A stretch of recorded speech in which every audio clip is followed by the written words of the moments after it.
राज्याचे लोकप्रिय मुख्यमंत्री आदरणीय एकनाथराव शिंदे साहेब, उपमुख्यमंत्री देवेंद्र फडणवीस साहेब, मंत्रिमंडळातील माजी सहकारी दिलीपराव वळसे पाटील साहेब, खासदार अमोल कोल्हे, आमदार अतुल बेनके, माजी खासदार शिवाजीराव आढळराव, माजी आमदार शरदराव सोनवणे, सर्व उपस्थित असणारे सन्माननीय आजी माजी पदाधिकारी, इथं उपस्थित असणारे सर्व शिवप्रेमी, जमलेले बंधू भगिनींनो, माझ्या तरुण मित्रांनो, यावर्षी आपण जवळपास 394वी शिवजयंती साजरी करतोय आणि सगळीकडे उत्साहाने हे कार्यक्रम चाललेले आहेत।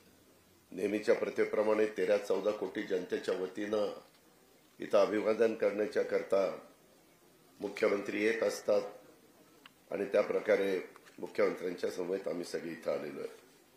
यंदाचा शिवरायांचा राज्याभिषेकाला 350 वर्ष पूर्ण होत आहेत आणि राज्य सरकारच्या वतीनं आपण यंदा शिवराज्याभिषेक देखील अतिशय भव्य अशा प्रमाणावर सोहळा साजरा करण्याचा निर्णय घेतलेला आणि साजरा करत देखील आहोत। शिवरायांचा विचार हा तसा पाहिला तर एकतेचा विचार, सर्वांना सोबत घेऊन चालण्याचा विचार, हा विचार येत्या पिढीला सुद्धा कळायला हवा असा निर्धार आपण सर्वांनी आज शिवजयंतीच्या निमित्तानं करायला हवा।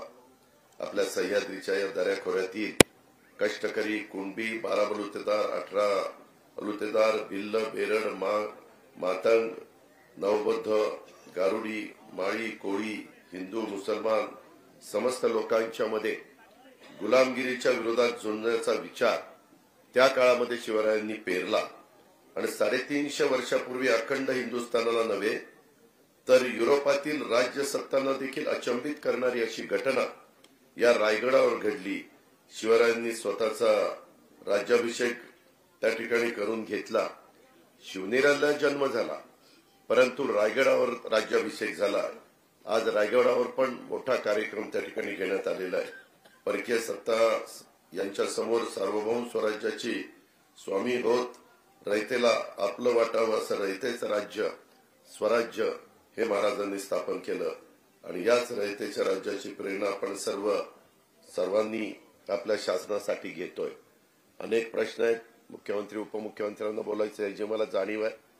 मगाशीच आपण इथं जुन्नर वन विभाग यांनी शिवाई देवराई आणि वन उद्यान लोकार्पण सोहळ्याची टिप्पणी त्याच्यामध्ये आज मुख्यमंत्र्यांच्या हस्ते सादर केली, उद्घाटन केलं।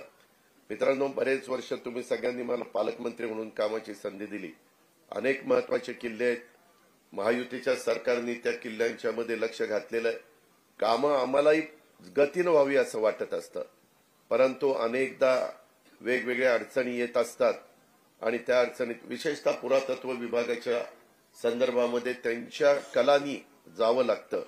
मला आठवतंय स्वर्गीय विलासराव देशमुख मुख्यमंत्री असताना स्वर्गीय बेनके साहेब आमदार असताना वल्लभशेठ बेनके त्यावेळेस इथं सुरुवात झाली जीर्णोद्धाराला किंवा इथं हेरिटेज वास्तू कशी आपल्याला जतन करता येईल। त्या काळामध्ये महाराजांनी ज्या प्रकारे हा किल्ल्याचं जतन केलं त्याच्यात नंतरच्याच काळामध्ये अनेक घटना घडल्या परंतु ते पूर्व पदावर आणण्याच्या करता पुढे पिढ्यानपिढ्या नवीन पिढीला हा आदर्श डोळ्यासमोर ठेवता यावा म्हणून कामाला सुरुवात केली आणि आज मला सांगायला आनंद वाटतो की आजपर्यंत राज्य सरकारने त्या दिवसापासून आजपर्यंत 83 कोटी रुपयाचा खर्च त्या ठिकाणी केलेला आहे आणि मी मुख्यमंत्री उपमुख्यमंत्र्यांच्या साक्षीने सांगतो अजूनही लागलेला खर्च करण्याची सूचना येतानाच हेलिकॉप्टरमध्ये मुख्यमंत्र्यांनी मला दिलेली आहे आणि ते म्हणले की कुठल्याही परिस्थितीमध्ये इथं पैसा कमी पडून दिला जाणार नाही। इथंच नाही,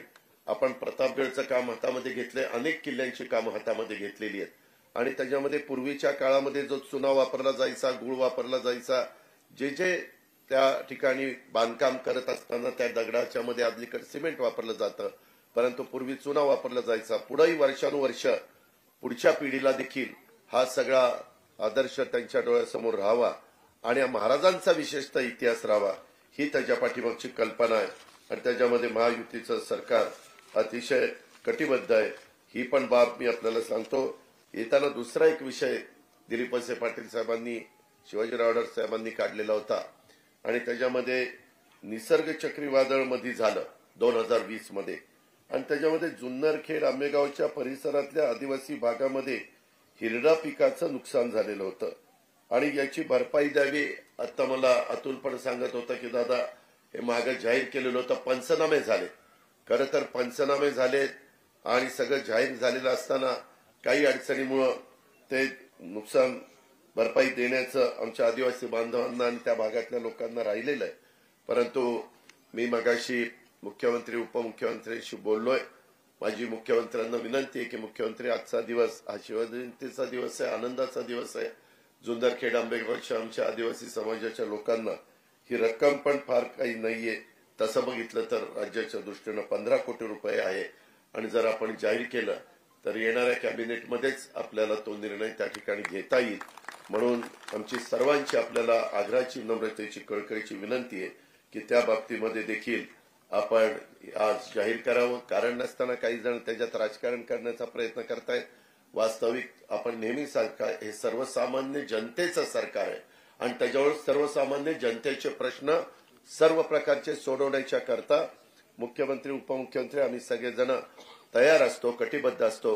ह्याची पण नोंद आपण सर्वांनी घ्यावी.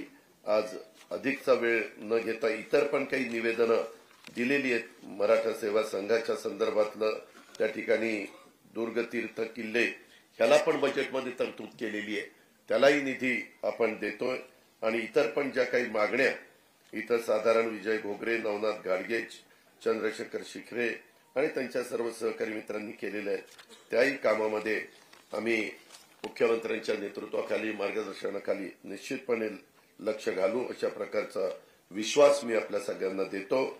आज छत्रपती शिवाजी महाराज गौरव पुरस्कार, शिवनेर भूषण पुरस्कार, मग ते आमचे पोलीस ऑफिसर दिलीप भुजबळजी असतील किंवा सायंटिस्ट अरुण रामचंद्र सावळेजी असतील किंवा आमचे ब्रिगेडियर अनिल काकडे जे असतील, या उभयतांचा इथं सत्कार करण्यात आला.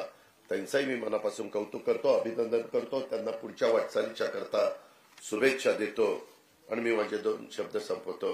जय शिवराय, जय जिजाऊ. धन्यवाद. आमची व्हिडिओ बातमी आवडल्यास लाईक, शेअर आणि समांतर चॅनलला सबस्क्राईब करायला विसरू नका.